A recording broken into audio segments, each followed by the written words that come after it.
Good morning.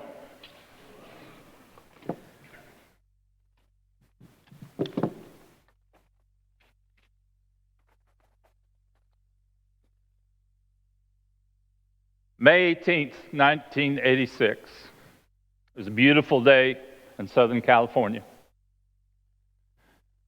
So beautiful that the Rodriguez family decided they were going to go fishing that day. It was their custom to try to go at least once a month. The Rodriguez owned a boat called the DC-2. It was a Pleasure 28-foot boat.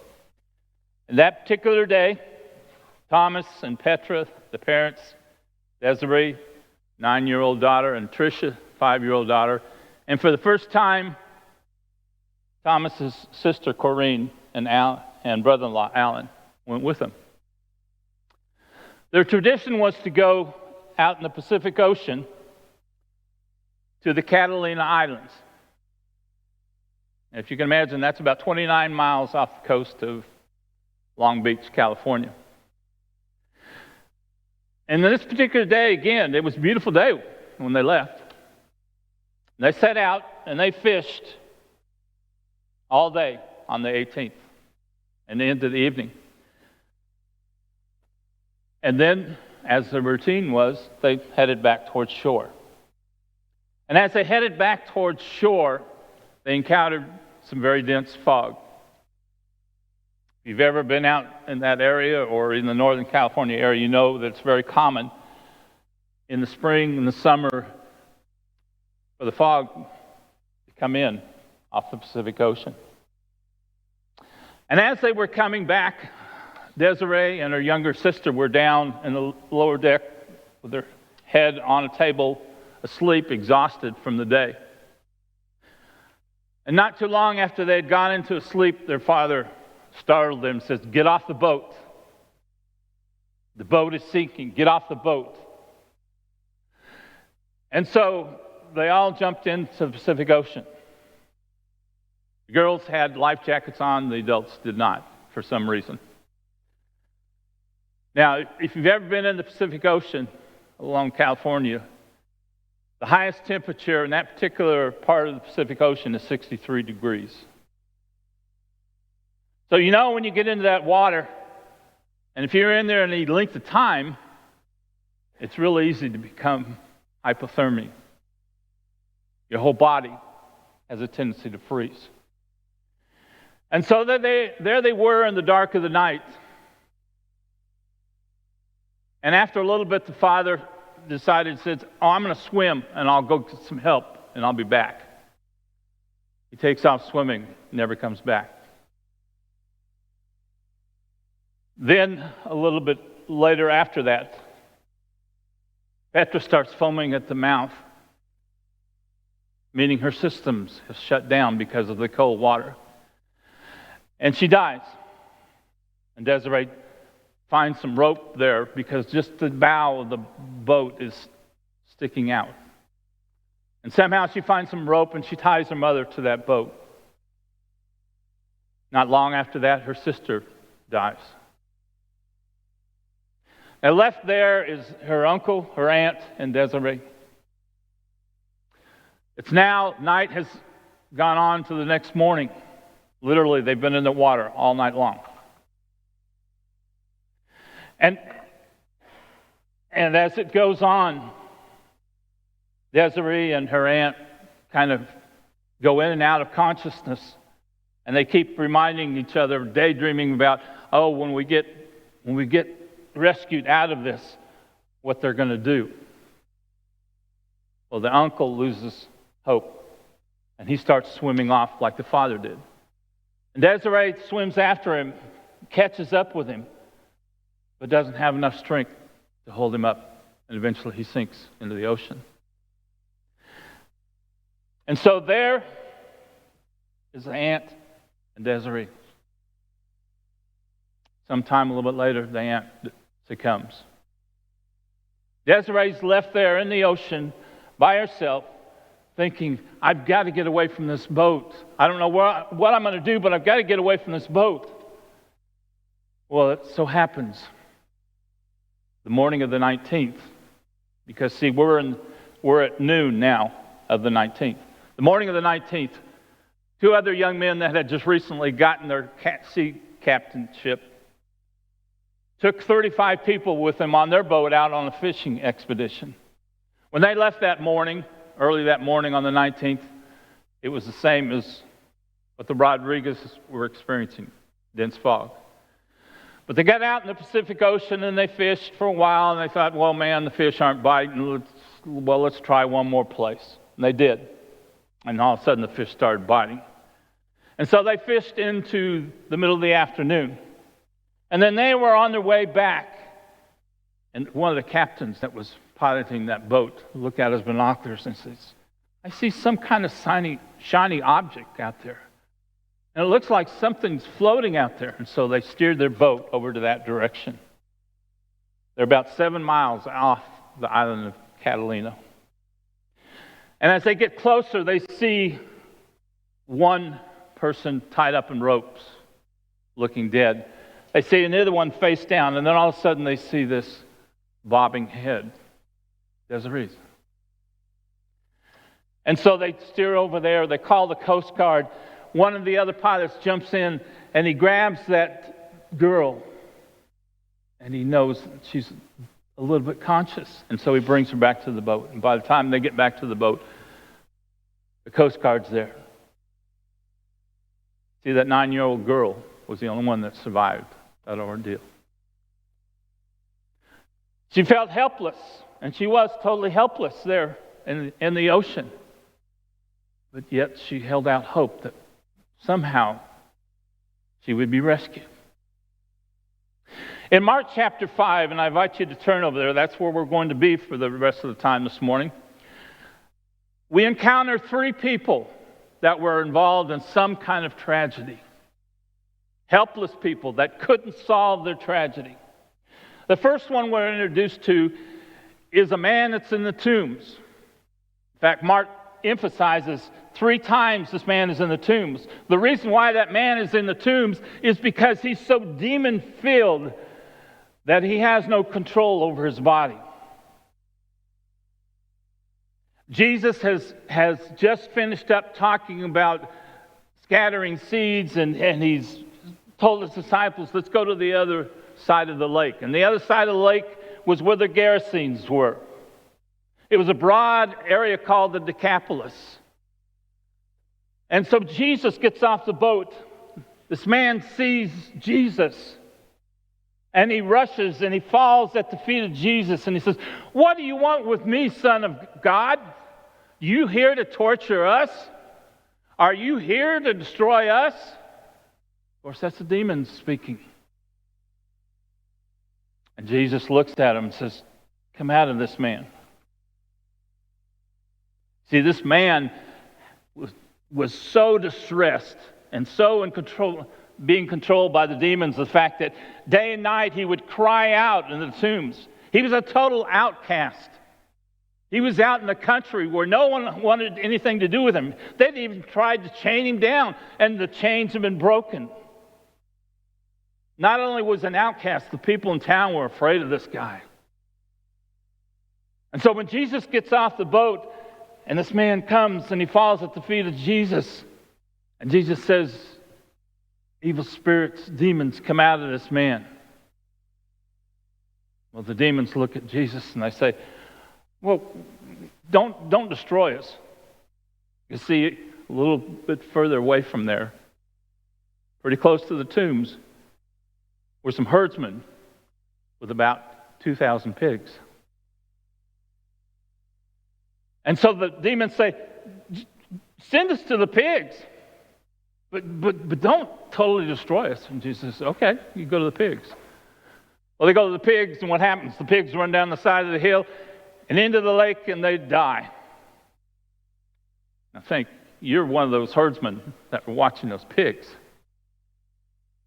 You've lost 2,000 pigs in a lake.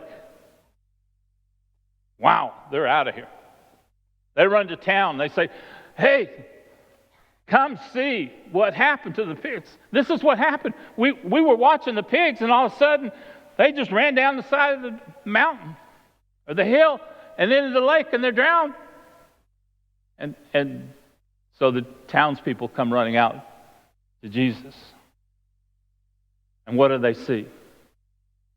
They see this man that had been demon-possessed sitting there at the feet of Jesus in his right mind, fully dressed. And they're thinking, what happened? What happened? How could this have happened? And they listen to the herdsman retell the story about what happened out there. And then they look at Jesus and said, please, leave. Get out of here. You know, you've done enough damage to us already. Go back to where you came from. So Jesus gets back in the boat with his disciples. And the man that had been demon-possessed comes and he says, please, Jesus, take me with you.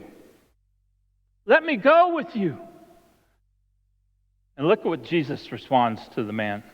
Tim, use the first scripture. And he begged Jesus again and again to send them out of the area. A large herd of pigs was feeding on nearby hillside. And let's go to the last part there. Those tending the pigs ran off and reported this in the town and countryside. And the people went out to see what had happened. When they came to Jesus, they saw a man who had been possessed by the legion of demons sitting there dressed in his right mind. And this is the response that Jesus had to them. He said to the man, he said, go home to your own people and tell them how much the Lord has done for you and how he has had mercy on you. And so the man went away and began to tell in the Decapolis how much Jesus had done for them, and all the people were amazed. What did Jesus do? He said, no, you don't need to go with me. You need to go tell your story. Tell people what God has done for you. And the people in the Decapolis knew what this man had been like. And here is now this man that has been redeemed by Jesus. And Jesus sends him out as a missionary into the kingdom and says, you go in this area and you tell people what God has done for you. You see, Jesus wasn't concerned whether this man was going to be committed to him. What he was concerned about is he wanted other people to hear the message. He wanted the people in that region to hear the message that Jesus had done in his life. The second one, Jesus gets in the boat. He goes back across into the Galilee region. He gets off the boat, and of course, people immediately thronging because he had just been there. And they had seen everything he had done and heard his teaching. Well, one person comes up to him, a synagogue leader, and he again falls at the knees of Jesus and he says, Jesus, my daughter is sick. She's dying. Please, please come to my house. Lay your hands on her. I know she'll be healed. And Jesus looks down, I'm sure out of compassion, and he says, okay, I'll go with you to your house. So he's on his journey to the house. Throngs of people are pressing up against him. And then all of a sudden, a woman that had a bleeding issue for 12 years, she walked up very meekly and she said, maybe if I just touch his garment, I'll be healed. So she timidly goes up there, touches his garment, and Jesus stops. And he says, who touched me? Well, his disciples are standing around there. Come on, Jesus. You see all these people that are pressing against you, and you want to say, who touched me? He says, Jesus felt power go out from me. And again, he turns around and he looks and he says, who touched me? Well, this woman, realizing that there's no way that she's going to be able to keep this to herself, works her way up timidly, falls at the feet of Jesus and said, I did it. And this is why. This is why. I've lived with this blood issue for 12 years. The doctors couldn't help me. I spent all my life savings trying to get help and only got worse. And Jesus looked at her again out of love. He says, woman, go in peace. Your faith has saved you. Again, Jesus reaches out. He touches someone that's in a tragedy, that's helpless to save themselves. And he says, go in peace. He didn't have to tell that woman to go tell her story. See, a lot of people who were standing around there saw exactly what happened. And I'm sure that woman went back to her hometown and said, I'm healed. I'm healed because Jesus healed me. So she told her story. Well, while that was happening, some people from Jairus' house come to him and said, well, don't trouble the master anymore. Your daughter's died. It's not going to do any good. Jesus looks at Jairus and says, believe. Just trust me. Believe. Don't listen to these people. Just listen to me. Believe in me. And so they go on. And when they get to the house, of course, there's mourners there and wailing and weeping. And he looks at them and says, well, she's not dead. Of course, they laugh at him. He puts them out of the house.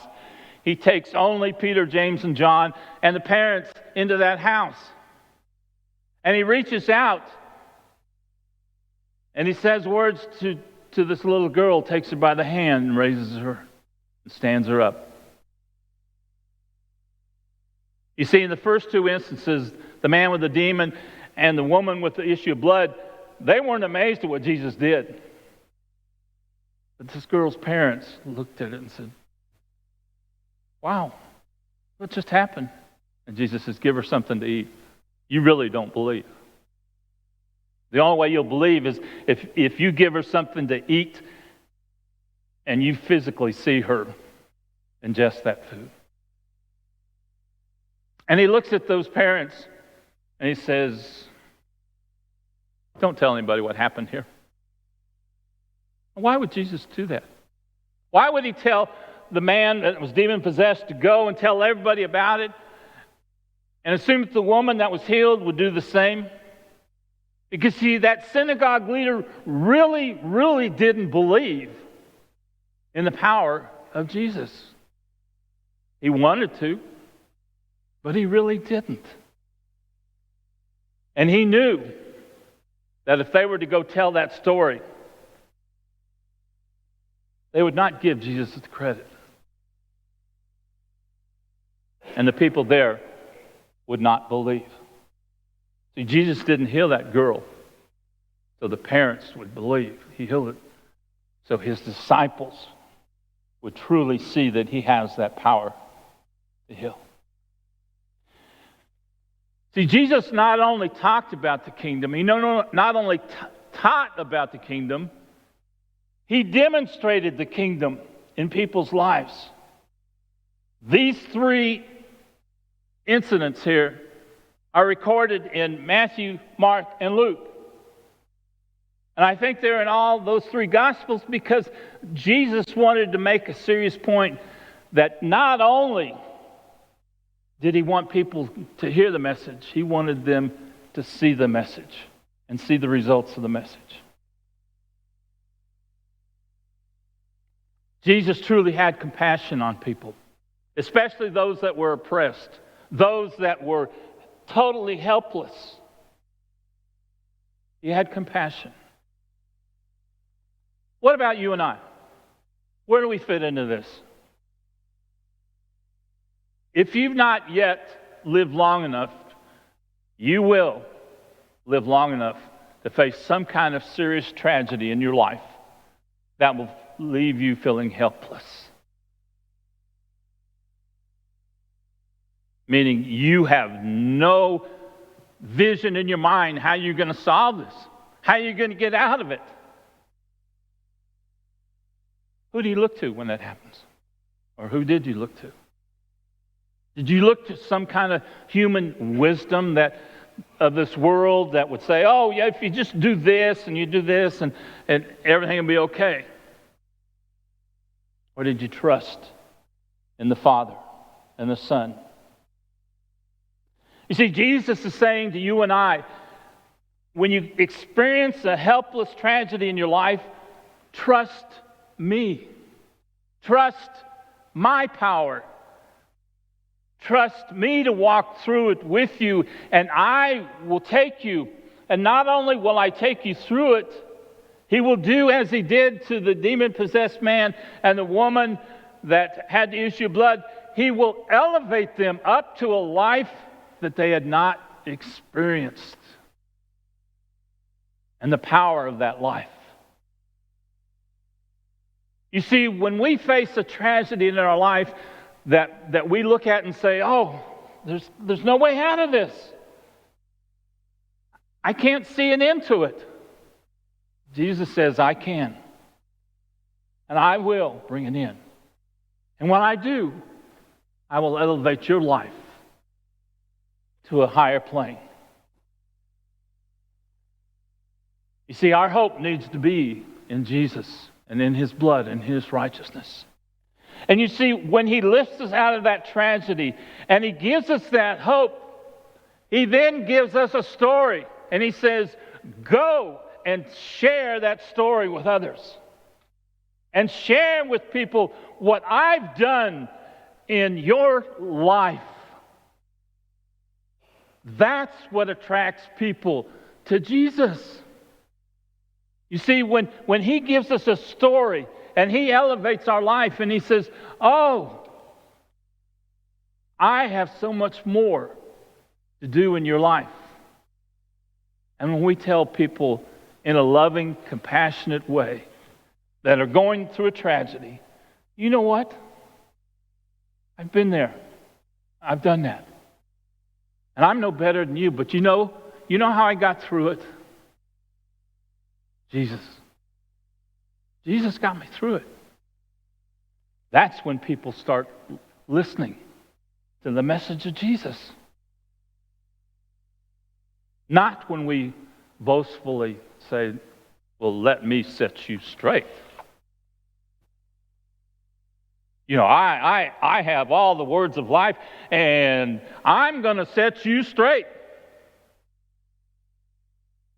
No, it's when we say, you know what? I was in a similar situation. Helpless, saw no hope, reached out to Jesus. You know what? Here I am because of Jesus. That's when people start listening to us. That's when they're open to hear the Word of God and look at the life of Jesus. When they see the life in us and they see what He has done for us, then people will hear the message. Jesus said, come unto me, all you who are weak and heavy laden, and I will give you rest. Take my yoke upon you and learn from me, for my yoke is easy, my burden is light. That's the invitation that Jesus offers people when they come in humbleness and faith to Jesus. And we, through our story, can help people see Jesus. If you're here this morning and you've never taken on the name of Jesus, we'd love to sit down and visit with you. Maybe someone has been teaching you and your heart has been pricked and you want to accept Jesus this morning. We want to help facilitate that for you. But maybe you have questions. Maybe there's something going on in your life that you're not sure what's taking place. We'd love to help you find Jesus. So I invite you this morning, if there's any way we can help you find Jesus, come as we stand and sing.